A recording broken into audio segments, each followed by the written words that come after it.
He doesn't like it. I'm happy for it. You're happy for this? I wouldn't say I'm happy for this. I would just say things we didn't have on our bingo card in 2024. Absolutely.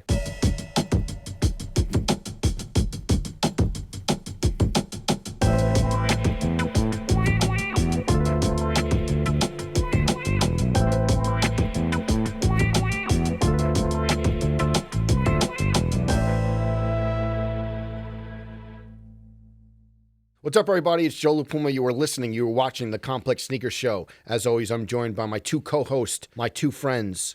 To my right, Mr. Matt Welty. Just the three of us. Just the three of us? Look at you with the tongue. Do we have to say No, it? don't say that word. We don't want to get flagged by YouTube. I didn't say the it. tongue is freaked. He freaked the tongues. Yeah. FSR fans, you know what we're talking about. Absolutely. Shouts to Capo. Capo, don't let the goons loose. To my Y'all left. call it Puma. I call it Puma. Don't raise his name. Don't let me get on a Capo rant 23 seconds You can have in. it. You can have the floor if you want. No. What do you say? Wear them once and just throw them straight in the garbage? Come on. Shouts to Capo. Jim Jones. To my left, Mr. Brendan Dunne. Here I am. All right, we have a lot to get to today. A lot of stuff going on. Yeah. What do you... I'm feeling very passionate. I've been up for many hours. Yes. There's an Adidas conference call I want to recap. I want to talk about the Bape Nike lawsuit settlement. I want to talk about Dylan Raasch leaving Nike. I want to give y'all some leaks. Riccardo Tisci and Nike reunion. Yes. Going to get to one of my favorite shoes of last year. Peel back the layers, a Coldwell TN. These may not look like they look like right now in a few minutes. Also, rumors of maybe a Black Cat 4, kind of Ish. the same, but not the same. Going to talk about that. We have another Travis Scott Air Jordan 1 low coming out. It's lit. And hey, you know what? I may actually like the shoe, What? but do I like a LaMelo Ball Puma? Oh. All right, a lot of topics to get to. We're going to get to all of them today. Yep. We don't have to get too into it now, but someone did their homework. If you know, you know. Okay. Yeah, we should get into it. Should we talk about it right now? Yeah, the do it. sneakers we're wearing? Yeah, because that's the vibe that I'm in. A little gold, a hint of gold. Not all gold. No, but it's not all gold. It's Some not all gold, but it's a reminder. Don't ever get it twisted. We're still shining, just subtly. Yes, my friend, our coworker, former Trinidad James, the homework, Saucony, spot belts, the Sonic low, feeling like Sonic Boom in here. Sonic going. Boom, like Guile, salute to the FS Army. Keep going. All the generals, all the foot soldiers. Yeah, if I wear those, I may bring out all the chains. I'm bringing out all the entendres. I love it. You wear a white sneaker? Guile, Sonic If it's Boom, Trinidad's? Sonic's, it's the Sonic Low shoe and the FS Army and the. Keep going. Can I, man? The floor is yours. Literally, the floor is yours. The floor was yours right before we started shooting. Joe was moonwalking all over this thing. I thought he was I thought tearing he up was the Dennis carpet. He was Deckerman tearing up the real quick. He was tearing up the rug, sliding. literally. Listen. Yeah, I was tearing up the carpet. It's okay though. I was getting in the zone. I was getting in the zone. You hit a spin. What are you wearing, Joe? The sneaker you begged for on here. You publicly did. Shouts to Joe Freshgoods. I didn't get it from him. humbled yourself. I didn't get it from him. I did buy them. The Joe Freshgoods 1000s. The apple sauce isn't from the apple orchard. Listen, we're 2 minutes in. Did anyone ever see the Snoop clip when I think it's him and Michael Rappaport? And are they talking about Drake or Odell? I'm not sure, Okay. but I know the clip. We're cutting one of the things. And you know what Snoop says? Yes. That motherfucker don't miss. Joe Freshgoods don't miss. We'll bleep out. We may have to bleep that out. Yeah. Should. Why is that? I don't think in YouTube it's like the first 5 minutes of a video or something like that if you curse it automatically. Listen, we're due for a good bleep. We've never used it, but that's what Snoop said. Slam the beat button. Joe Freshgoods New Balance 1000s. I did wear the GR first release all weekend. You're a big New Balance 1000 guy. What happened? I'll tell you what happened. And I don't think you were on it at first. Oh, And that's the truth. Welty, and keep that's them the honest. truth. Welty's here to and keep you know people what? honest. I don't think a lot of people were on it. That's also the truth. And you know what I will tell you? Internally and externally. Let's name names. Internally at New Balance or at this company? No, internally Complex. here. Yeah. But his Joe Freshgoods visuals always convince you. Opened your eyes. Sometimes what All do you three of call them? it? You call it the potato phone leak. Yeah. And you're like, I'm not sure about this. Yeah. Am I gonna like this shoe? Yeah. Then clear leaks. Then the visuals. The storytelling. I've been wearing these, unds them. Get a close-up of the sole because I've been wearing them a lot. And I love this model. And further, my boy to my right posted the shoe, probably said these things thangin' or heck yeah, baby, something These like that. heckin' thangs are freaking Exactly. sweet. Freaking sweet. All Actually, YouTube's safe with you the know language. what? Hold on. I actually I quoted Rich, one and only Rich Boy, Okay. because I had him early, and I said, "Boy, look at here." Oh, see? Okay. That's okay, perfect. We'll see if that I one don't ever need to sticks. hear that again. But someone replied to you about it looking like a Yeezy. And you had to set them straight. And then my boy just dropped the knowledge of 20 years in the business from New Hampshire when he was on the sales floor taking notes of who was designing what. And then tell him what you said. Sorry, that was a little not convoluted, but there's a pink pair of these coming out, yeah. which I think are really nice. There's like a pink suede with the green. Yeah, I got that off cam. I posted those, and then someone goes, "Oh, but don't they look like the Yeezy 500s?" And I guess there's a Yeezy 500 with an orange sole on it. Yeah, I hit him with the well, actually. And I hit him with the actually. Yeah, he did. Which is what we're here to do. I go, this is a retro shoe from 1998, and also Yeezy designer Steven Smith. Used to work at, he didn't design this shoe, but he used to work at New Balance. So there obviously is a lot of New Balance DNA within Yeezy. Yeah, That's informed a lot of that classic New Balance design. But I think that this shoe is interesting to me because a lot of people, New Balance, we've talked about, it's been on the run of like each year there's like a different model Which is so they've been impressive. doing. But then this one feels like the shoe this year. 1906 also has had a moment, but had a moment last year. This one feels like a little bit of a change of pace. Just like it's a mesh runner, but like the silhouette of it is a little different than what we've been seeing in that whole trend. Yeah, not quite in the same vein. Yeah. Totally. Our friend Corey replied to that thread. Mr. Circulate himself. You know the definition of speaking my language. Let's see. You didn't reply to him, though. Okay. Corey replied to that thread. These look more like Air Max 95s to me. Is that why Joe was on him? People were saying they look like 97s. I heard a lot of that. I feel like they came out in if 98. you think about this, it has the body, the DNA, kind of Break it down. bulky. I feel a little 95 vibes to Yeah. it. You don't see 97 in the anatomy? shoe 97 The feels anatomy too of the in the 95, upper. 'cause you No, know in the that. upper though. I was trying to. It was a. not. With like how the lines go on the side. I don't know. The 97 sole is so different than this. I just can't For get sure. past. I just thought the up. Some people were saying it on the upper, and then how it's like the colorway that they brought out, so that silver one that you were wearing over the I weekend. will tell you the silver one. I thought maybe it was 3M. I was on Main Street in Bayshore and I had the lights and tried to do. You had to spray paint it? Things weren't thanging. No, no 3M on You had to those. spray paint it. Oh yeah, Andrew. And you went into Kith like a civilian and just bought those right off the shelf, right? Who said I got them at Kith?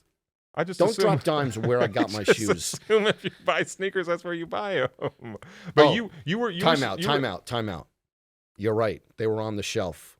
I went to Kith, the silver ones. Because you were And I will feeling a say little that- stressed out. You were worried that they were going to sell out. I love was. seeing Joe La Puma hype over a GR New Balance shoe. I hope they kind of do it the 1000 OG, kind of how like they've done that 1906 OG, the white, black, silver, and gold colorway. Because I feel like that shoe you could go into like Foot Locker, JD Sports any time of the year, and it was just on like on a constant. Yeah.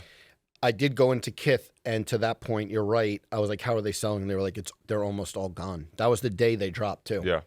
Interesting. Grab the last pair. And I like to, this is super inside baseball, but I don't mind going there sometimes. Okay. I like this progression of the leaked potato phone shot on a New Balance shoe because, and I've said this before, it's only relatively recently that people have been so thirsty for New Balances where there's an audience to do potato phone shots of them. It's funny because some people get upset about it at these smaller brands where they're like, hey, we were controlling the rollout. We didn't want to see this. We're upset that it got leaked, et cetera, et cetera. And if anything, you should take it as like a badge of honor. It's like a compliment that like, hey, people care about your shoes enough now they're leaking them.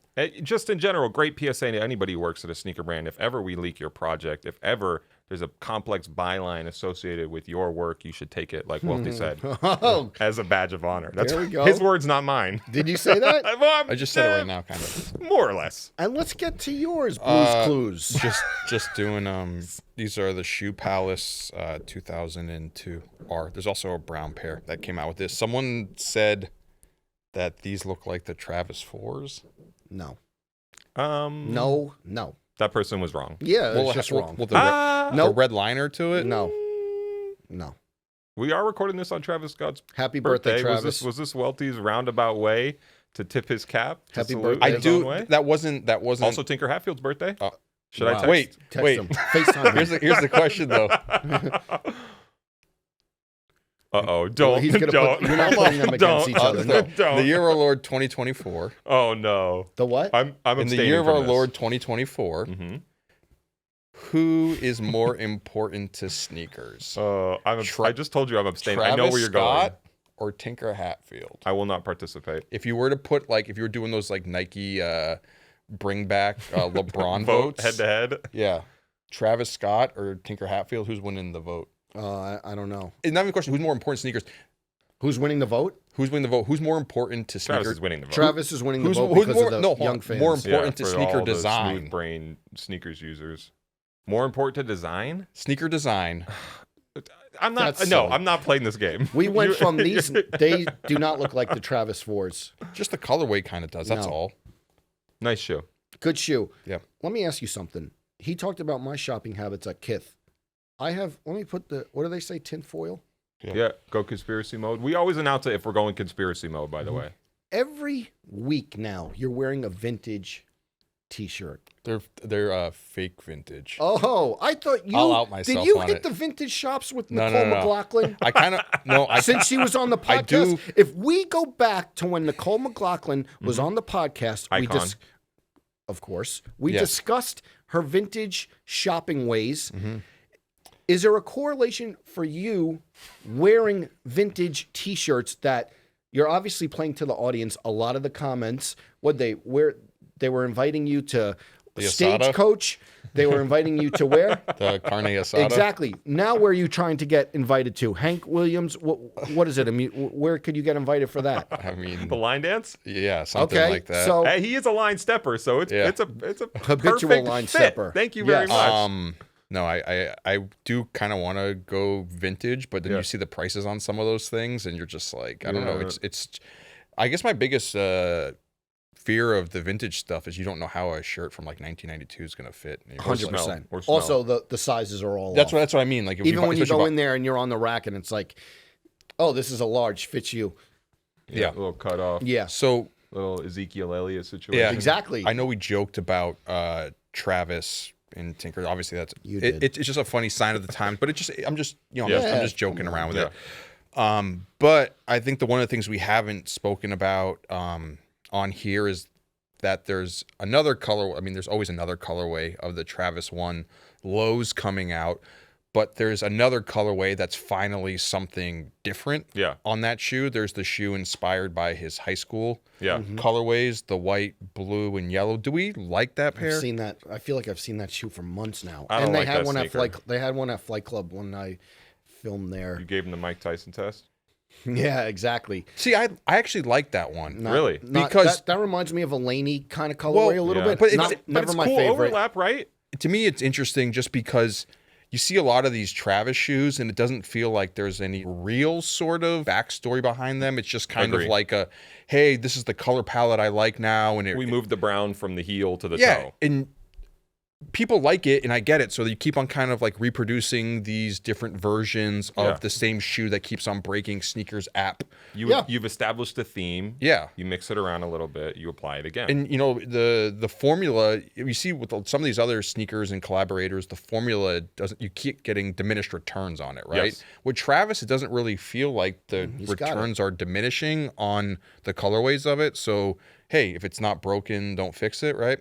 But they went and tried to fix it. No, but I think it's just interesting that we're finally getting something different. And I'm just interested to see how people are going to react to something that's giving them not the same meal that they want every night. Like the meal when you show up and you say Cactus Jack sent me. Yeah. I don't think this is going to do as well on the secondary market as previous pairs because I think all the people who enjoy Travis Scott sneakers maybe on a more surface level and have in their mind a vague picture of what a Travis Scott shoe looks like. It's will brown not and see this shoe. brown and green and and think this is a Travis Scott shoe that I really want. So I think for that reason it might not resell for as much. I think it's still a sellout sneaker that's going to be frustrating to try and grab anywhere, especially the sneakers app. I would love for Travis to start popping out. And remember, he obviously had that whole dunk moment. He was just popping. Yeah. Maybe he pops out in some Air Maxes. That'd be cool. No, Joe. Think Why? of the commoner. Think of the commoners here because what if he blows up Air Max 95s? if Fine with Travis that. Scott pops got out money. in random old Air It's Maxes, not about money. It's about we've been wearing them. we got to pay way more money if we want to go back and get the ones we want, or Like the Cavent ones. we start selling. Maybe we do need Travis Scott to start bringing out old Air Maxes so we can sell the pairs that we've been sitting on. Oh, okay. I don't know about that, but I would love that. I'd like pump that and era dump. when you never knew when the gram went up what shoe he would be wearing. Yeah, I don't know. I never in my life was that hot. And there's Travis also Scott social media posts. I think. Well, I mean, we posted a lot of it. First like. There was going to be. It's funny too because there's definitely going to be like if that happened, right? If Travis got super into Air Maxes, there would be a cascade effect on it where other artists or creatives in the space are going to see Travis wearing a lot of Air Maxes, not just sneakerheads, but just like people of note are going to be like, oh, Air Maxes are the new thing. And then they're going to start trying to wear like Urawa Air Max 1s or crumbling all Opium over. 180s. Yeah. Oh, wow. Start wearing that. But speaking of 180s, I know Yes. you wanted to talk about this Nike Cult Classics. Yes, I do want to talk about it. One thing also, I want to get this in there before we move on, though. We are talking about a few birthdays. Can we quickly tip our caps to another birthday this week? We have to acknowledge. We have to acknowledge he's very humble. Yeah. He doesn't like being the center of attention. But we have to wish you, we're 24 hours away from your birthday. Happy birthday. Thanks. Another year of success, Growth, loyalty, fire posts on X. fire tweets. Okay. Little down on the accolades, but still there.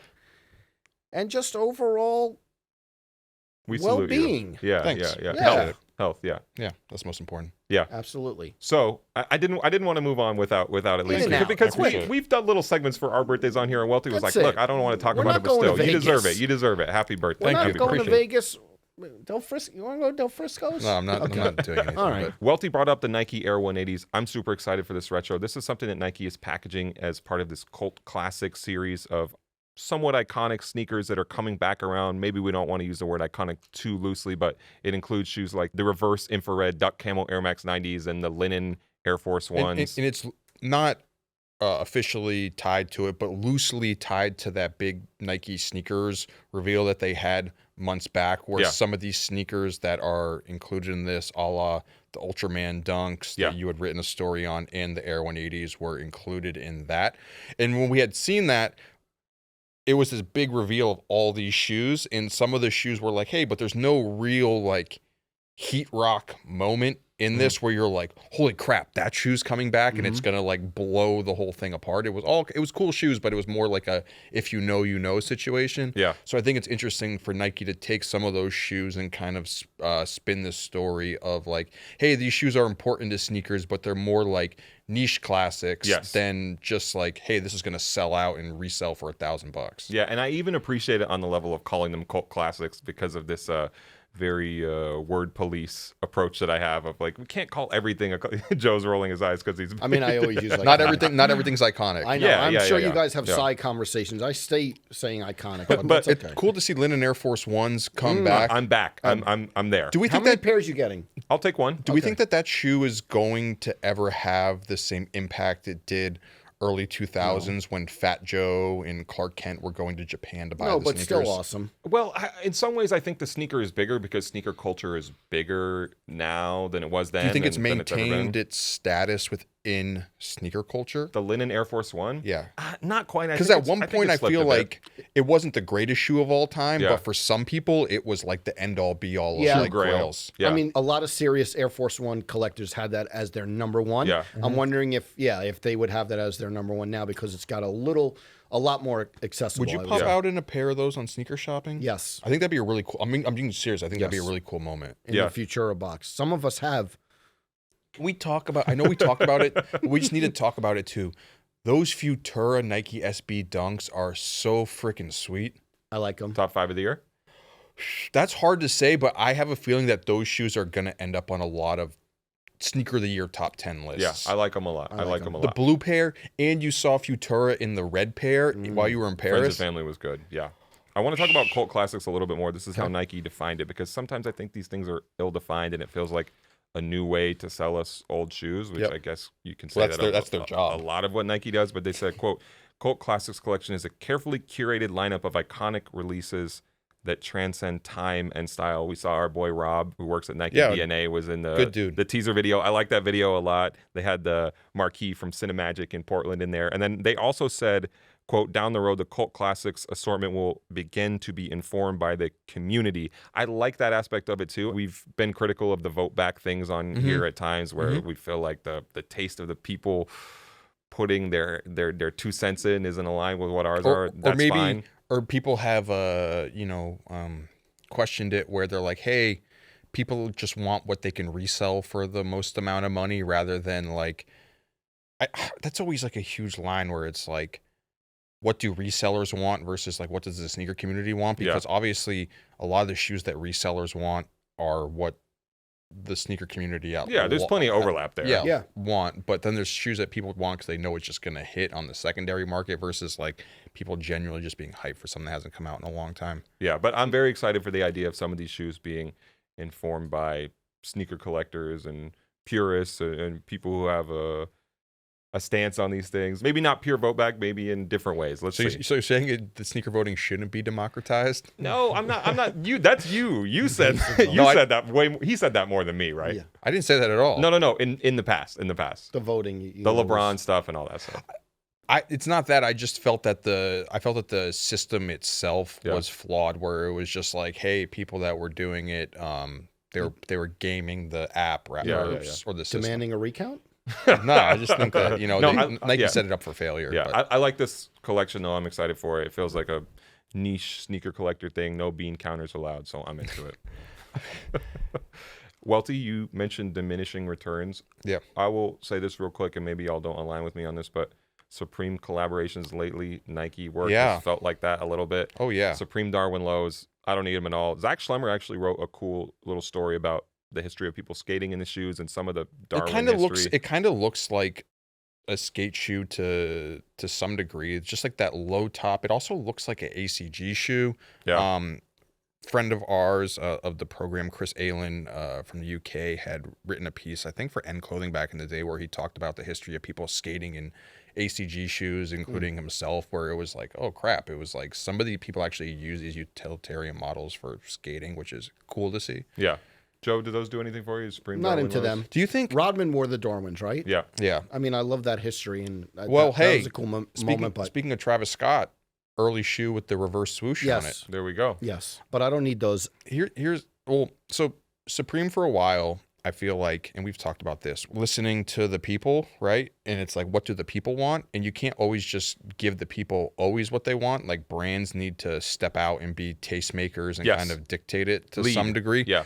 And I think Nike has always used Supreme to some degree to be like, hey, you're going to set the trends. We're going to rely on the Supreme brand itself to like make these things hot. Authenticate certain shoes. They just tried to do it with the DN. Throwing Supreme a DN collab right at the top of the rollout. It's like every Supreme shoe that that's come out is like, hey, Supreme's going to lead the way. But it's like, it's almost felt like lackluster sense where it was like, hey, now Supreme doesn't really get hits. They just get like untested models on the market. And it's like, hey, are they going to resonate well or not? You're speculating that it's a total proving ground type scenario now. That's what it felt like to some degree. But it almost feels like that, and this might be a hot take, but that Supreme Air Force One that became like a readily available thing, which is, trust me, is like a great thing for people who just want it. But it almost like broke the Supreme collaboration system where you have Interesting. where that became the biggest one, the biggest like Yeah. not Supreme shoe of all time, because obviously like other shoes, but just like Biggest in volume though, for biggest sure. like mass market Supreme collaboration. Yeah. And now where it's like where all people think of when it comes to Supreme, really when it's shoes, is that white or black Air Force One, where it's just like the consumer for it is just so not interested in these like rare or niche things that Supreme's going to validate. Supreme Nike projects. Joe, do you have a pair? Not to say you're that person, but do you have any pairs of the Supreme just with the straight box logo on them? I feel like you probably have a couple black. pairs of black. Yeah. Really? Yeah. Have you ever worn them? No, I got them during the pandemic. Oh. But that's when that shoe was first hot too. Yeah, I haven't worn them. It was before they were replenishing. And you thought you're like, oh, I need to get this. It's going to be something special. I didn't overpay for them. Would you ever wear them? There are other Supreme Air Force Ones I'd rather have. Speaking of white Air Force Ones, did you guys see that video of Plies getting mad about the white on white Air Force Ones that he bought because like the laces were off white? No, but automatically I know that's a classic. Yeah. I didn't see that. No, yeah, he's sitting in his car as always and just kind of like opining about the white on whites not being completely like pristine white. Please send that to me. Yeah. Talking about all black shoes though. Do you want to bring something up? Yes, we want to talk about these cold wall TNs. Oh, there's multiple black shoes. Oh, were you talking about a different black shoe? I think we should talk about this one real quick because... Okay, what's the other one? I don't know where y'all are going. We spoke about this. There's rumor out there, I think information via Soul Retriever, that there's a version of the Black Cat Jordan 4s coming out in 2025. Right. A mock-up with the extra netting on them. A women's like net triple black Air Jordan 4. Mm-hmm. And the question is, no. Is this a JLP shoe? Is this a big JLP shoe? Is this a medium JLP shoe? Will you be participating? No. Is there an endless summer in your future? No, there is not an endless summer. Props to that model. We are not tinkering. Let it breathe. Cat 4. We're not tinkering with the Black Cat 4 for me and doing offshoots of it, and it's going to be no. The Black Cat 4 is a shoe that cultivated energy throughout the years, okay? And we are keeping it that way. Keeping it sacred? I'm not gatekeeping. I encourage everyone, if you like this new potential model, go for it. For me personally, I am not about to do an offshoot of this Black Cat to lower 4. your standards. What did Socrates say? Keep the main thing the main thing. Did Socrates say that? I have to check, but or was it Aristotle? It was one of the two, yeah. Okay. Keep the main thing the main thing. Props to everyone. I hope I see a lot of those. But Black Cat 4s, no. But I'm not from we're keeping the netting ones. Yeah, not the netting ones. I hope they have a lot of success. Everyone likes it. Black Cat 4s, no. So I've seen a lot of Black Cat 4s in general, just out in the wild. Yeah. And obviously that shoe's gotten drastically more popular and resells for a lot of money now. People were like upset about the sexy red purchase on Sneaker Shopping with the price that she paid for the Black Cat 4s because they were like $1,200. Yeah, that's the real thing. But I see a lot of Black Cat 4s just being worn out in the streets, and it just makes me wonder: is that a shoe that's like heavily bootlegged at this point, or are people just wearing Black Cat 4s like if they have them? Got to be a lot of fakes. I have a story. Okay. 2 days ago, I think I've told you, like, some of my, no pun intended, trainer spotting is when I go to the park, right? Yes. And I'll go to the park, we're not saying which one, and I'll look. And so I went a couple days ago, and there's like a group of kids. I think they were still the day before spring break. Everyone went back to school. Did they ask you to sign their Black Cat 4s? No. Right in the summer on mine. No. And the spring break. No. Spring breakers. No. But there was a group, and they were kicking soccer ball, and they were juggling soccer balls, but not in their shoes, like socks. Yeah. And there was one kid, and then they were doing races. And they weren't that young. They were probably high school, sophomore. Okay. Then they were doing races. And there was one kid who I was like, oh, that kid's like, cool. You could tell out of the group, not to say one was cooler than the other, but cool. So he was the authenticator, as Nike would call him. Like, he had some sauce to him. Yeah. So they go to leave, and I'm interested. I'm like, I'm wondering what shoes. And the kid who was winning the race and like juggling the ball, crisp black Cat 4s. Crisp black Cat 4s. And I thought to myself, another restoring the feeling moment. I almost wore the Endless Summers again because of that. But that shoe crisp. Nothing like it? There's nothing. It's up there, man. I said it on my blind ranking. It might be better than the Laser 4 for me. I'm curious if that, like, when your whiteout that you had on the Endless... Wasn't white out. It was a white silver Sharpie. Okay. Yeah. When that silver Sharpie ink finally fades off of that shoe, does that mean that summer's over? No. Summer will never... Although, to be honest, that summer, it feels like that summer is kind of over. And I'll leave it at that. Just wake me up when some Tevra ends. Last thing before we get to the other black shoes, Yeah. I just want to get your take on it because we're talking about how things have aged over the year. Good segue. Yeah, aging. Yeah. I got you. But black. So we had a lot of talk earlier this year about the black cement Air Jordan 4 Reimagined coming back. Yeah. Of course, you didn't want it at first. Then you caved and you liked it. And then there was like a moment where, hey, we saw that shoe everywhere. Like there was like a bunch of, I think there was like a sneaker con video that someone posted or a Got Soul event. There were 3 weeks where that shoe was unavoidable.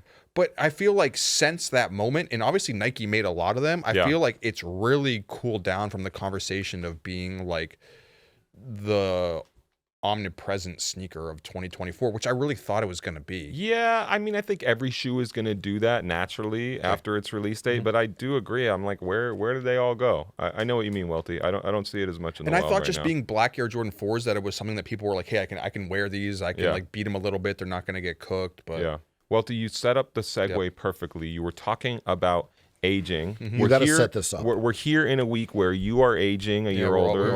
We are coming back from a week where our producer Jillian aged another year as well. She was out gallivanting around on her birthday. Salute to her and all her hard work. Yep. We also want to talk about the aging process on the Cold Wall Nike Air Max TNs, the Air Max Pluses. This is a sneaker from last year that Joe was early on. You love it. You were ready to buy it right away. There was a blue pair and a white pair as well. That's right.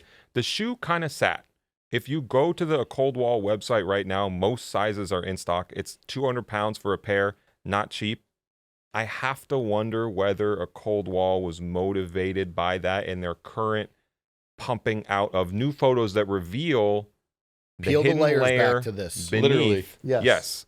The shoe has a wear away. We've seen a ton of wear away on sneakers. Nike does this so much right now. A lot of SBs with it. I don't think that we need more of them, but this to me is a bit subtler, this a bit is cleaner. different where this isn't a tearaway shoe. This is literally like you said, a wear away. Yeah, I love this slow burn of a sneaker. So there's a black colorway, like I said. Welty mentioned the white colorway and the blue colorway. So the black colorway will wear away a little bit with age for a inky navy blue underneath. I think this is interesting though, because I feel like to some degree, because it's a shoe that will wear away with time, right?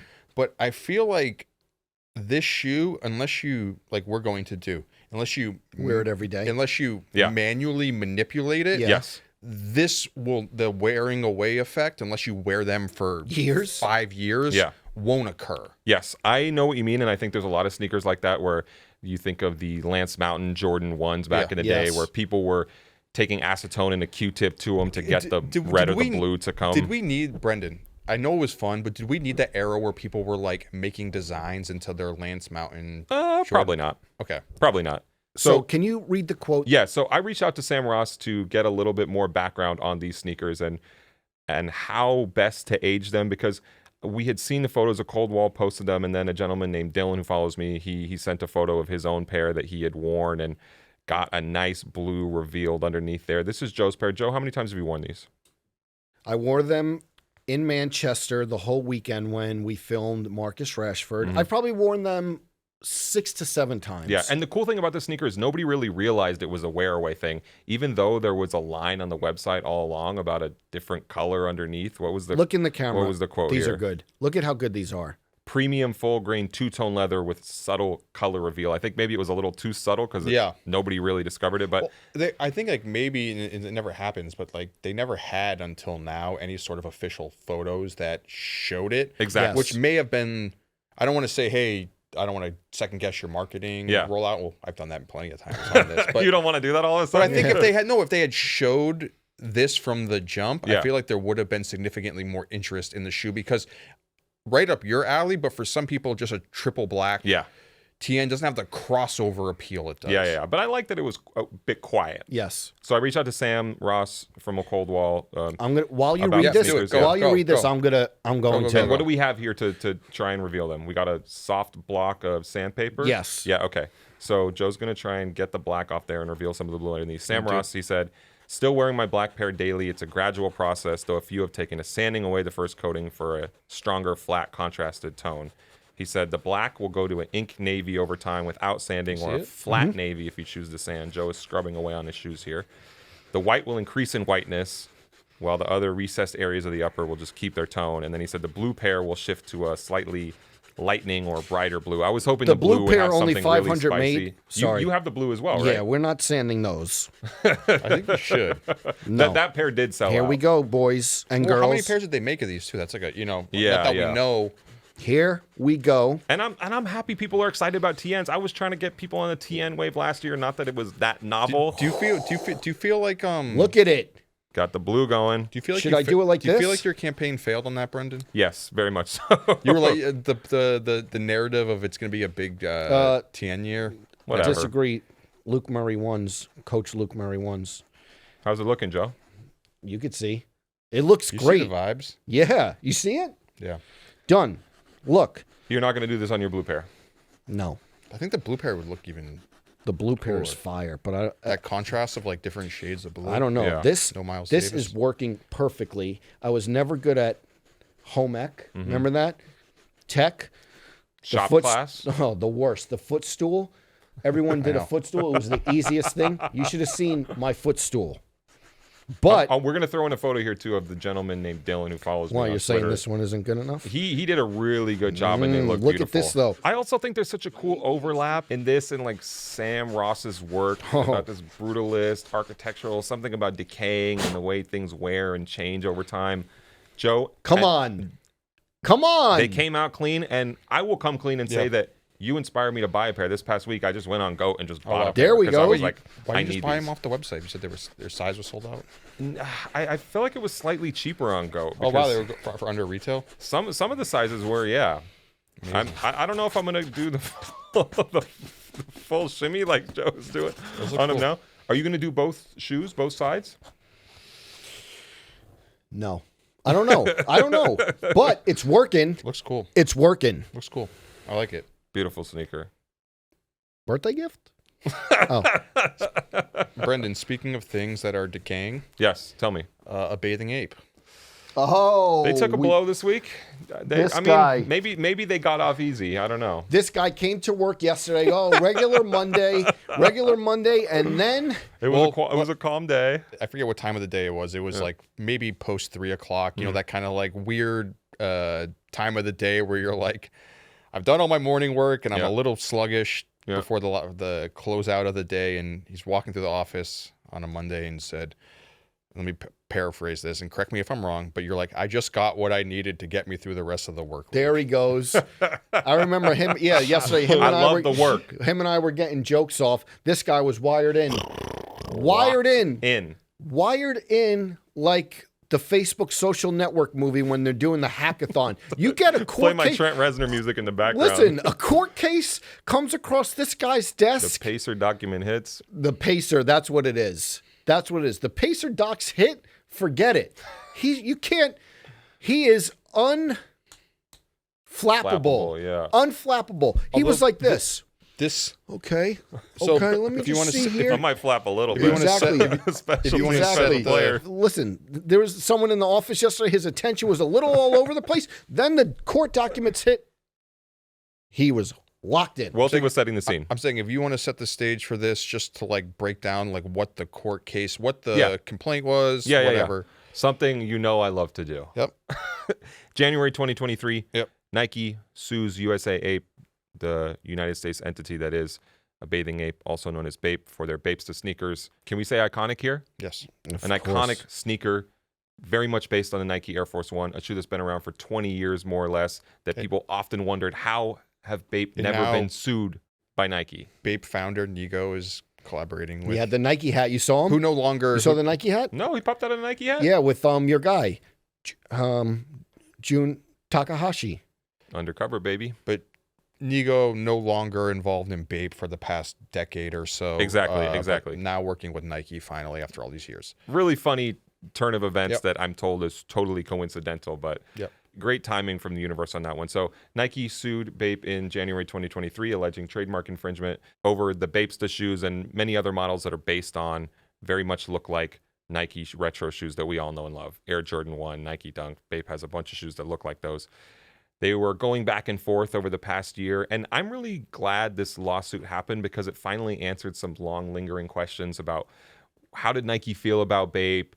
Were they in contact ever? There was this really cool document that excerpted an email from 2009 that I believe was written by Toby Feltwell, actually of Cavempt, that referenced Nike offering Bape a licensing deal for the shoes back then. And Bape also has long been a standing like partner of Adidas. Yeah, so really a lot of funny politics behind the scenes here. But this week they entered into a settlement, a joint agreement. The settlement itself is confidential, but Nike did provide us with a statement saying that the lawsuit has been resolved through an amicable resolution, that as part of the resolution, Nike says Bape has agreed to discontinue the Bapesta Mid, that's an Air Force One mid-looking shoe, the Courtsta and the Courtsta High. And these Courtsta looks like a Dunk Low, and Courtsta High kind of looks like an Air Jordan 1. Yeah, Jordan 1, Dunk, that vernacular.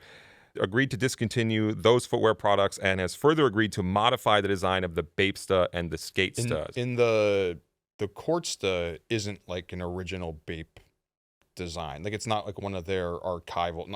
It's even weird to say Bape archival, but it's not one of the. It's a newer model for sure. I'm looking at these right now. What do you think? You're looking at the comparison. I mean, well, I don't have to ask you what you think. We all know that the Bape shoes are based on the Nike shoes. The ones discontinued. And they've also already changed the Bapesta like over the past, I don't know, like maybe like 6 years ago or so that the shoe had been modified. Presumably in an effort to further it from the Air Force One and avoid litigation. It's gone back and forth. The Ronnie Fieg ones, which I think were some of the best, those look quite like the Air Force One, and that's like original Bape silhouette. Those are made in Portugal. I need the white pair still. Anyways, there's a settlement now. The lawsuit is done. This shouldn't come as a surprise. Nike has done a lot of battling against smaller brands and designers over these bootleg Nike-inspired styles, and the things almost always come to a settlement. And this one wasn't really that, in my opinion, I want to say it's like boring, but when some of the other lawsuits, there's been a lot of like spicy sort Diciness, back and forth, and this is just kind of like, it's over with. This is what happens. That's that. So now, do they have to pay money, or it's just they have to discontinue? What do you think? I don't want to speak to it because I don't have any details about the settlement that haven't been made public. Yeah. So I really don't know. I would kind of doubt that they had to pay a significant amount of money or any money really. I feel like in a lot of these cases, we think about John Geiger or Warren Lotus, they just agree to manipulate the shoe and modify it so it looks a little bit less like the Nike source material, and then they move on. Those lawsuits felt so drawn out and like spicy, and this one is just like, The Bape one had some spice. I just enjoyed the history of the Bape one, and again, peeling back some of those layers and letting us know how these brands have interacted with each other for the last 20 years. Maybe this one feels different because Bape is so much more of a buttoned up, like professional. It's like a real brand, way more than these other ones. Versus like they're going against people who have brands where they're reacting to it in real time. And also, again, we'll say it, sometimes we hint at things to come on here. I think maybe I mentioned, because we recorded one of these podcast episodes recently, right after I had gone to the courthouse for an initial pre-trial conference. And I hope I mentioned in that episode that the lawyers on Bape's side were saying, hey, we're remarkably close to a settlement. Nike's lawyers responded and were like, we wouldn't say remarkably, but they've been working toward this for a while. I feel like Nike had so much on Bape because they were clearly just knockoffs that they were like, okay, we'll stop doing all of these shoes together. Just give us our one cash cow, but we have to change it. I know what you mean, but also if you think about how these things have gone, Nike doesn't really have a lot of decisive victories. Yeah. They're always settling, and that has to feel like a win for a Warren Lotus or a John Geiger that they get to keep making their shoes. Yeah, we can manipulate it. Like, Nike's trying to enforce its trade dress as best as can, and I understand that, but it's interesting that they haven't really had a slam dunk. You know, even the one that people point to recently is the Omi and a Hellcat thing. Yeah. And I get why people wrote it this way, but they're saying Nike won the lawsuit. Like that's kind of disingenuous. Like Omi and a Hellcat, he couldn't pay his lawyers, and so the court granted Nike a default judgment, and now he has to pay the $8 million. It's not like they really went back and forth over it. That's interesting because I saw people saying online too that they're like, hey, and maybe I don't know how true this is, but they were like, he ended up making more money off of the shoes than he had to pay in the settlement. I don't know anything about that. There wasn't a settlement. It was just the judgment for the $8 million. Yeah, but I'm not too sure of his financials, but I can't imagine he feels like he emerged from that one victorious. Speaking of early 2000s sneakers, there's a version of an early 2000s sneaker that is somewhat coming back, although not via an official retro, via LaMelo Ball. Oh, you were waiting for this, yeah. You hate these. In Puma. Well, it just, you know what? I had a walking to work today. So LaMelo Ball is making a lifestyle shoe called the La France Amour. Dropping May 17th with Puma. Yep. Triple red, a la Red October-ish. That it's very much in line with what people call Y2K trends, or like chunky. Yeah, what the youth is into for sort of like fashion skate shoes, right? Yeah. Not Mesh Boy Y2K. Nope. But it's interesting because you see the shoe, LaMelo wearing it, and for like the uninitiated, maybe their reference point is that, hey, Puma is doing a version of the Lanvin Curb shoe. Right. Yep. That's what some people say. Lanvin Curb is, for everyone who knows, who was around during the era, is essentially based off of the Osiris D3 Dave Mayhew sneaker, which was, I don't want to say, some people will say it's an iconic shoe. We've used that word too much in this episode. We can't. Yeah, it's definitely one of the biggest shoes of the early 2000s when it pertained. Pertained to skateboarding. Yeah. I don't think it's like a love it or hate it shoe. How did you feel about it back in the day? I just wasn't. Did you have a pair? No, it was like super expensive at the moment. It was like over $100 for a skate shoe, and it was just super bulky. And like I think it was worn by the majority of people who didn't actually skate because it was just not really like a super functional skate shoe. But you saw a bunch of people wear it early 2000s. Like kids listen to Limp Bizkit and wear Osiris D3s, which they ended up doing Again, this is Jinko Y2K. Yes. Mesh Boy Y2K. Bobby Hundreds ended up doing a collaboration on the D3, and then they had Fred Durst in the ad campaign. And of course, you have to mention Under Armour and A$AP Rocky bringing back the D3. Yep. This is very much the like Matryoshka Russian doll version of sneaker inspiration, where like keep on like. I believe that LaMelo Ball, being the young man that he is probably looking more to the Lanvin Curb than any of the dolls that this shoe emerged from, whether it was the A$AP Rocky one or the D3 before that. Well, hey, so I just wasn't a huge fan of the D3 like when it came out. I don't think a lot of people who were like super into skateboarding, or like if that model comes back out, they're like, oh yes, it'd be more like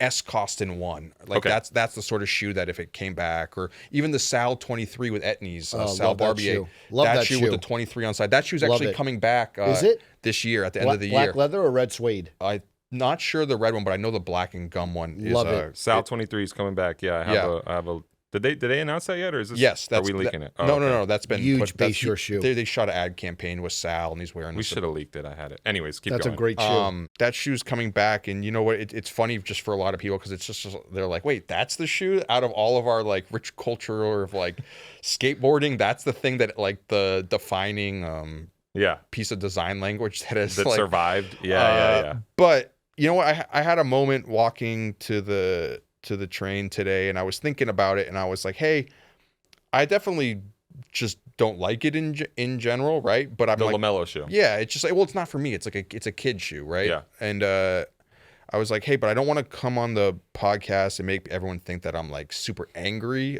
about this. Gross. So I'm like, how can I view this situation how am I going to view it objectively? And I had to think that this has to be the moment, like when we were growing up in the 90s and like bell-bottom jeans became popular and our parents are like, haha, that's funny. Maybe I still have a pair in the attic, where it's like, the D3 I see getting the through line, yes, somehow becoming the a cool thing that, hey, the kids are into this again. Where it's like, I see that, but it's crazy though, because the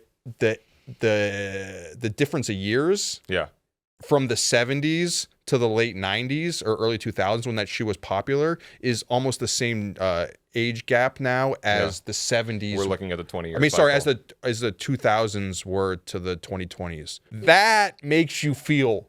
I got some grays here. It does, but that Lanvin shoe, I love the grays. to me, that Lanvin shoe already had its moment. Yeah, for sure. And well, so if it's already gone that far down the rabbit hole, if it's like a high fashion shoe, not popularized, but became like a thing in like the ethos, and then it's like now Puma has gotten to the point where they're knocking it off.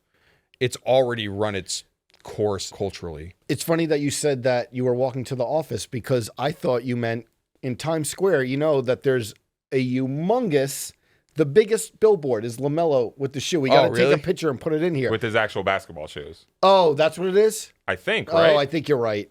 Never mind. But still, hey. Yeah. Still a good I thought you were point. like, I looked up and see literally the billboard is humongous. We'll get somehow missed it. Yep. Okay, we'll get a photo. But how do we feel about basketball players doing the lifestyle sneakers as well? Because to me, a lot of that stuff has been forgettable. If you go back and you look up shoes like the Nike KD6 EXT NSW. Remember those? Respectfully, I don't even remember that. There was exactly. Well, there was like remember LeBron 10. They're the LeBron 10 lifestyle shoes. They were like the high tops with the Van sole on it. Those weren't the worst. But let me look these up. And those also came out.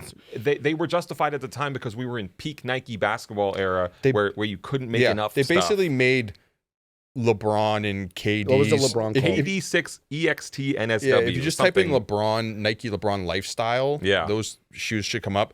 But they were essentially taking the LeBron shoes in like this. KD. Oh my goodness! This. Yeah. They were essentially No way. they were essentially making those into like a photo of those into like super sky tops to that's some what, degree. Yeah, that's a good. Oof. That's what it kind of looks like. I'm sure they sold okay. I mean, it's sort of thing where it's like, hey, I can picture kids getting into this. I'm sure the shoe's not going to be like too expensive. So not for you though. Not just hey. You gotta get like it's like year of growth where it's like not even a year of growth, just like a whole lifetime of growth where you're just like, hey, Inshallah. I'm not the target demo for this sneaker, and I can't get angry that I'm not the target demo for this shoe because hey, it's just not. He turned a corner. Not for me. It just is what it is. Yeah, I want to talk about another shoe that is probably not for us, but it's still interesting to me. Yeah, this is a leak. I think we will have published it on the website by the time this episode airs. But always giving you the freshest of news. Riccardo Tisci and Nike are getting back together. He doesn't like it. I'm happy for it. You're happy for this? I wouldn't say I'm happy for this. I would just say things we didn't have on our bingo card in 2024. Absolutely. Fair. I didn't mind those Air Force Ones. Wasn't personally, I wasn't into that when it came out, but they were, and I hate using the word so much, ubiquitous shoes at the time. We could say they're huge, both in stature and in shape. But that was that era too, where it's like, hey, Riccardo Tisci was crushing the game for better or worse at the time, where it's like, hey, those shoes were super popular. So were the friggin' Givenchy Rottweiler t-shirts, where it was just like, you have a lot of those Nike collabs, right, Joe? The Tisci? Yeah. I do. Well, you don't have the white ones. I know that. No white ones. But you also have the blazer dunk type thing with the big bellied swoosh. I kind of like those. Yes. I kind of like those. Big Jerry Lorenzo shoe. He influenced me to get those. Did you have the tan ones or the black ones? I always wanted the tan. I had the black ones. That was a big shoe in this office. That's why I thought maybe you were like... All I just imagine with that era, it's like the fit is like you got those shoes, maybe the Givenchy Rottweiler t-shirt, maybe maybe like a leather... like 5-panel hat at the time. Joe specifically, or just someone in general? I'm not. I'm really I've never had I'm a really Rottweiler not. That's tee. not. But it was like we joke around now where it's like, oh, what shoes are people going to show up in the tunnel in sort of thing, where it's like just expected footwear choices. And it's like at that point, the Riccardo Tisci stuff was just like, that was the uniform. Yeah. So the news here is Riccardo Tisci and Nike collab coming. I think there's a lot more apparel than there are sneakers. There is a Nike Shox TL, which is an interesting choice. I haven't seen it just yet. And I will also say again, this isn't for us. This is aimed more at women. This is kind of alongside of a Jacquemus type thing. Okay. Oh, in terms of what they want that it to do for Nike. That can make sense. Who they want to be interested That in. makes sense to me. Yeah. And like, I'm not mad at that because it's not like I'm saying it's not for me, the Jacquemus stuff, but seeing how that some of that stuff has transpired. Yeah. The Humara shoe. Yeah. I think looks really cool. You came around on that. Seen a lot of women wear it, and I'm like, hey, that's a great shoe for a woman who's like somewhat into sneakers but wants like a cool, fashionable thing, you know, and it's like, that's cool to me. Yeah. The biggest takeaway, like you said, though, not on my bingo card. Again, I don't know who was looking for more Tisci Nike work, and it's funny, there was like a little hint. If you go back to the event in Paris that I was at, the innovation. Sitting in front. Center. Yeah. Right front row, there's John Donahoe. Next to John Donahoe is Travis Scott. Next to Travis Scott is Riccardo Tisci. So obviously in the mix. I'm hearing early 2025, maybe end of 2024. I had just thought when you had like mentioned it, and the only way I was like processing it in my brain is that Nike was betting on Riccardo Tisci to like be amongst the ranks of like Travis's no work. No. And I'm like, hey, I don't much think more casual. I'm like, hey, I don't think just passing through. I don't think he kind of has the juice at this point. Definitely. Although I thought it was interesting that he was able to. I always thought Burberry was cool, but the fact that he was able to put like a spin on Burberry and have a lot of people wearing it at the time was something I was into. Been an interesting week at Nike this past week.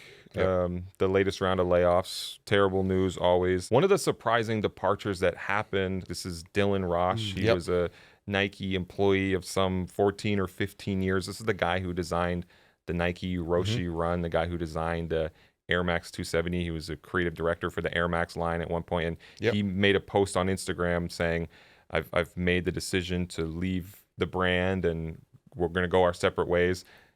He didn't say he was been laid off. He hasn't been laid off, but this happened the same week that there are structural changes at the brand and layoffs happening, and I have to assume there's some connection there. I think it's a shame. I don't know what work Dylan Raasch has been doing as of late, but I feel like somebody who contributed that much is so valuable to the brand, and you have to find a place for them where they're happy. Like the guy who made the Rossi and the Air Max 270, this guy has probably contributed billions, literal billions with a B of dollars to Nike's bottom line. Like, I know this isn't how it works, and I know some Beaverton bean counters will be mad at this, but if somebody's made that many massive hits for the brand, like you could almost just pay them to sit in a room and do nothing for the rest of their life. I actually got to meet Dylan Raasch, I think in 2018. I met him when I actually went out for the Air Max 720 and got to do like a quick interview with him about airbags and the 720 and just sneakers in general. And I remember him telling me, kind of paraphrasing, that Tinker had been on campus and then Tinker wasn't really happy with the way that everything was going at Nike at the time, or he just didn't feel inspired. And he said that seeing the Air Max 270 got him rejuvenated on Nike. Tinker. Yeah. Interesting. And it's funny because we think of the Air Max 270 as kind of like, I clown that shoe all the time. Yeah. Not me. Well, I mean, you but run in that shoe no all one the would time. think that Tinker, that would be a shoe that really inspired Tinker. And then there was another quote that Dylan Raasch had said to me. I just think this is interesting. And he goes, we were listening to Tinker Hatfield the other day telling us stuff. He had the attitude of, if I do it, I'm going to do it. If I get fired, I get fired. Yeah, I think maybe some of that is missing at Nike right now from what I understand. And I just think there's a lot of process probably that gets in the way of creativity. And I think this always happens at big brands. It's just a shame. I'm wishing all the best to any talented people there who lost their jobs or got shuffled up or just dealing in general with turmoil at Nike right now. I think it's a tough time. The headlines are tough for them. We'll see how long this era lasts. It's a weird one. Brendan had an infamous tweet. What do you mean? You were saying about, we're tying back to our Aaron Cooper episode with the Phil Knight moment. Yeah, Aaron Cooper mentioned the story about the downturn in Nike, I think 97 or 98, and Phil Knight addressing the whole company with tears in his eyes and saying, all we have to do is listen to the voice of the athlete. I did say on Twitter that it felt like a real departure from what it is now, where they just lay you off remotely via Zoom. Look, there's no great way to lay people off, so it sucks regardless. But yeah. And maybe I'm simping for a billionaire there. I know Phil Knight is a ruthless guy regardless. and even going back to the stuff about him unwavering support for John Donahoe, you have to say that or else the stock goes down. So but still, it's like this thing of, and again, maybe this is an unfair comparison, but in 1 week John Donahoe is saying in an interview that working from home slowed down Nike's innovation, and then the next week they tell everybody to work from home so they can lay them all off remotely. Just not an ideal situation. And again, I know Beaverton bean counters will be mad at it, but that's just how I saw it. Speaking of counters, how many times are you going to say bean counters in this episode? I only used the phrase twice. 3. We actually need a counter. We need a bean small counter. We need a small little dish. Yes. No, dish next to us that we drop a bean into. You can't let me get a couple bars off. You can say whatever you want. Shoe that I was excited about this past week. Kith and Ronnie Fieg renewing the Adidas Clarks collection, which some people thought maybe should have been in the top 10 of last year's Sneaker of the Year list. list. Renewing that and restoring the feeling for one Matthew J. Yes, Welty. he did a version earlier this year on the Gazelle indoor upper with the sole. I don't think that one really worked as well. The Gazelle indoor has this really short toe box on it, and it just looks a little cramped with the really thick sole. But he's doing the AS350, a shoe from the late 70s, early 80s. That was a Japan, Asia exclusive. The toe box has a bunch of holes in it because humid climate lets the shoe breathe. Oh, that's cool. A little bit. Sorry to interrupt. I love when we learn the origins of those details that seem purely aesthetic, but for shoes that were once performance oriented. The shoe got re-released by friend of the program, Gary Aston, in 2016 for the Adidas Special line. He's celebrating his 10-year anniversary on Adidas Special. A lot of birthdays. Congrats on that to him and the team. But they're taking the AS350 upper, putting it on that thick Clarks crepe sole. They released it only to Kith Elevation loyalty members. Aren't you in that? Well, aren't you a lifelong member on that? Gesundheit. God bless you. Yeah. I mean, maybe. That's German because Thank you. You're a big fan of the shoe. Yes, it brought back a lot of feelings to me. You can go read the story on the website of wild times I had in that shoe in my life. And hey, you know what? With some photo evidence. Careful now. Yeah, and wore it on a birthday, so it's funny to see. What are you gonna wear for your birthday tomorrow? It doesn't really matter. Another day, man. Can I take us to Germany real quick? Before some Adidas. Yeah, because I'm sorry that I did the bean counter thing too. That's 4, right? You don't have to apologize. Sorry if I'm a little off, Joe. I've been up since 4 a.m. That's true. I've been up since 4 a.m. He has a good working, excuse. Joe. Are there bean counters in Germany? What's the German word for bean counter? I'm sure it's like 16 syllables Free long. And it's one word. That's what we call in the agglutinating language. There we go. I've been up since 4 a.m. There was an Adidas conference call this morning. Members of the media were listening in. CEO Bjorn Golden gave us a handful of interesting headlines. I'm not going to run through all of them here, although I would love to. You can go read the story. I broke it down. Some new Yeezy news. We don't have to talk about Yeezys anymore, right? No. They're still getting rid of Yeezys. The Yeezy they're selling them for cost. They're not petering out. Yeah, you know. Someone did ask about the Rishi Sunak Samba moment. Yes. Someone had asked me to comment on that for like a real official The news. Guardian or something. Yeah, or like the Independent or something like that in the UK. And I said no, because number one, I don't know UK politics at all. And it was very much tied to political feelings and that. And I'm just like, hey, if I don't know anything about your politics, I'm out on this. Yeah. Good rule in general. Yeah. So the Prime Minister of the UK, there was this interview in April promoting his tax policies where he popped out in a crispy white and black pair of Sambas, and people were super upset about it, saying he killed the shoe, saying the Samba is over. Joe, you're rolling your eyes at this? I don't believe in that stuff. Well, you don't feel like one person can ruin a shoe in a way? Well, I think it was like you have to set the stage because he's dressed very Prime Minister esque. He has like more than business casual on. Yeah. He's sitting there getting interviewed, and you just see like it pans down to the shoes, and it literally feels like pandering. Well, Like, if only he had the panda There we on, go. that'd be triple. See, like I'm saying, I don't There know, we go. and I don't know anything about the politics, Yeah, but just same. from the outside looking in, Yeah. you just see that, and you're just like, hey, this Some guy trying to look relatable. yeah, like insert any American politician, you know, where it's like, hey, if whoever did the same thing. I mean, we already saw what happened when an American politician did something in the sneaker space. So it's like, I know it's probably not the same. And then someone had sent it to me because I'm not up on any of that sort of stuff. But I guess there's a UK politician, Nigel Farage, that was like the leader of the Brexit movement in the UK, and he took shots at Rishi Sunak, and he's like, I'm not really a Samba guy myself, and he had on a pair of gazelles with his suit, and I was just like.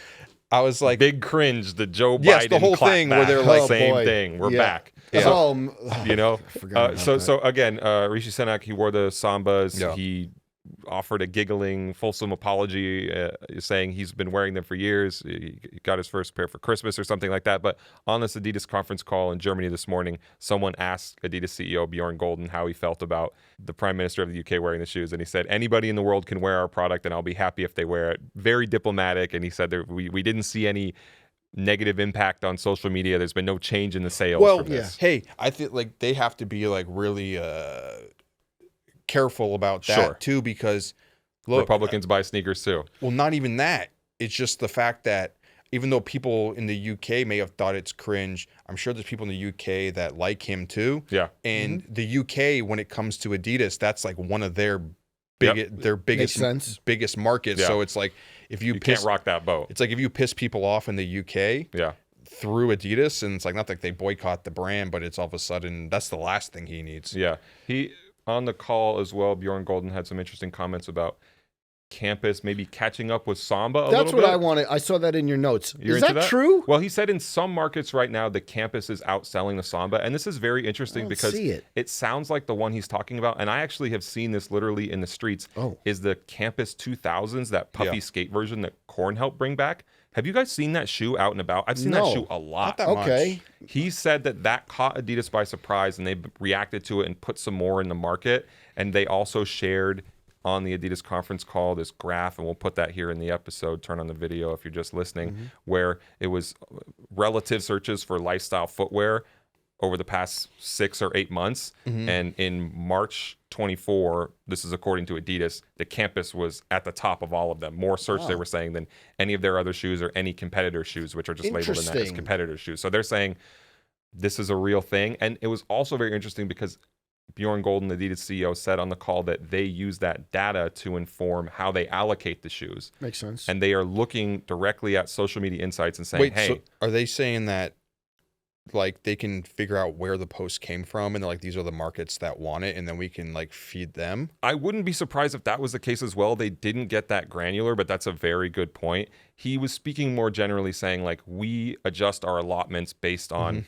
how saturated we feel the market is, based on how much people are searching for them on social media. I guess that would make sense, because it's like, hey, if this shoe became popular, but it's only it's popular on social media, but it's only popular in Brazil, right? Like you're not going to make 1 million pairs of them and send them. Put them in every market. Put them in Vancouver. Yeah, exactly. He spoke a little bit about the Germany football deal, Adidas losing the 77-year partnership. Weren't you? So I wrote a long story on that. Yeah. And like, were you the one who was telling me that like it's a double failure on Nike's behalf, because even though they stole it from Germany, that Adidas is just so ingrained, obviously, in German culture, especially when it comes to the national team there, that nobody wants a Germany jersey with a Nike swoosh on it. Yeah, that was the reaction of one unnamed Adidas employee. I do think there's probably some truth to that. I could see that, where if you're a German football supporter and you're so used to this thing, you're not going to buy a German kit with a swoosh on it. Nike stealing Germany away from Adidas. The other thing that it might be a failure for Nike on, and I don't know enough about this specific part of the sportswear market to really say, but Nike, from the numbers that are out there, paid double what Adidas was paying. Nike's paying around $108 million annually, and Adidas is paying was paying $54 million. It will be up until It's literally double the 2027. price. Yeah. And it's like, is that really worth it? And Adidas CEO Bjorn Gulden basically said, we're not paying those prices. He was like, I'm not upset about it. I'm not annoyed about it. The German football team, they have every right to make the rational decision to take the bigger money. He's like, Nike is not going to drive up the price across the board for these contracts. We're not going to pay that Nike money. Do you think it's like, because of a lot of speculation about like, oh, is John Donahoe like on rocky ground at Nike? And it's like, I guess, for lack of better terms, he thought that this was a big like drop my balls on the table like moment where he's just like trying to flex. You know what I mean? It did feel like a flex. And they flexed it in the earnings call the next week. Yeah, and he was trying to be like, this is when Nike's at its best. We do these big things. But do you think that it would be like a huge downfall to him or his short-sightedness, where he thought this was a big move to save his career, and then all of a sudden it just backfires because it doesn't get appreciated or like well I know what you received? mean, but I don't think there's any realistic situation in which a person of his intelligence and caliber and history would think that this was the thing to save Nike. But weird one. Again, I don't know enough about soccer jersey deals to say I would whether defer. or not. Yeah. Some more interesting bits in there. They're saying they've been looking to Korea. Korea's been leading the trends on a lot of these sneakers. Again, more granular, easy stuff. Please go read the piece. I'll go take a nap after this. 'Cause, Long day for you. Just getting started. fun weekend too. I'm going to Miami. If you're in Oh, Miami, nice. you might see me When at you the leave? race. I leave on Friday. I'll be trackside all weekend. Should we talk about some sneaker F? No, we'll talk about sneaker F1 stuff in the future. We got some spicy stuff on that in the future. Okay. A little teaser. All right. Anything else we need to address? This has been a whirlwind. It's been a fun one though. Sneaker Well, moment I of think the year? it's just interesting to me Updated because sneaker moment hey, of the look, year. No, well, oh yes, we should talk about that. We've had so many guests Yeah. lately, which obviously shout out to all the guests, but we haven't had time for us just to like discuss things in the sneaker space. Forgot about this. Yeah, I thought you were I made a joke about this sneaker moment of the year, but I do think that this is genuinely freaking cool, man. That gets the There Matt we go. Welty freaking cool man stamp of approval. What is it? Anthony Edwards, Minnesota Timberwolves, they win the game. He hits them with the DX. If only I had Triple H a few weeks later and could have asked him about this. Would have been perfect. Wearing the AE1 Yes. Of course. lows. Yes. Awesome. Yeah. And hey, that AE1 low commercial where he has the Saab convertible a la Paid in Full, and and it has like that like peach colored, hazy background to it. Just sticks his foot out of the car window by the mirror. Yeah. He's balling out. Doesn't that just like it makes you excited about It's good. shoes It's again? good. People love that shoe. Too much? We'll see. We'll see. It's just I think we spoke about this, but it's like how much pressure does he have to follow that shoe Yeah, up? huge. Yeah. Is this your updated sneaker moment of the year, or is there something else? No, I That think that was this is sneaker moment of the year so far. So far, market. We're in May. Yep. 2024. We'll have an updated I mean, one. I think right before that it was like the Michael Jordan NASCAR moment. You loved that. Yeah, Okay. usurped whatever it was. Are you going to have a new before that. sneaker moment of the year every week? I kind of like. Yeah. Can we do that as a Every week. segment? Yeah, Just like have sneaker a moment of the week power of the year. rankings? Yeah, you can go to the board Exactly. and move them up or down. I mean, people got upset because I said, and this was jokingly, where I saw Kim Kardashian wearing a pair of Air Max 95s, which was awesome, and I Yeah. said sneaker moment of the year, and it was like obviously in jest a little bit. Come but on, just, folks. Hey, You're let's being have fun. facetious. Come on. Let's Man. have fun. Let 'em 95s live. in 2025 for that 30-year anniversary with the big old bubbles. Do you think you influenced Kim Kardashian to get a 95? We're out of here. No. We're out of here. No? No. I'm out. I'm No. taking a nap. No. I'm going back to sleep. Okay. Okay. All right, everyone. Listen. Caught up. Yep. A dense episode. We packed it in. Good catch Yep. up. Glad Absolutely. to spend time with you before the big day, even though now we see each other 4 days a week. Oh, yeah. Okay. Glad to spend time with y'all, our audience. Absolutely. Thank you for locking in. For sure. All right, everyone. This has been the Complex Sneaker Show. We hope everyone has a great weekend. Please like, subscribe. Happy birthday. We will see you next week.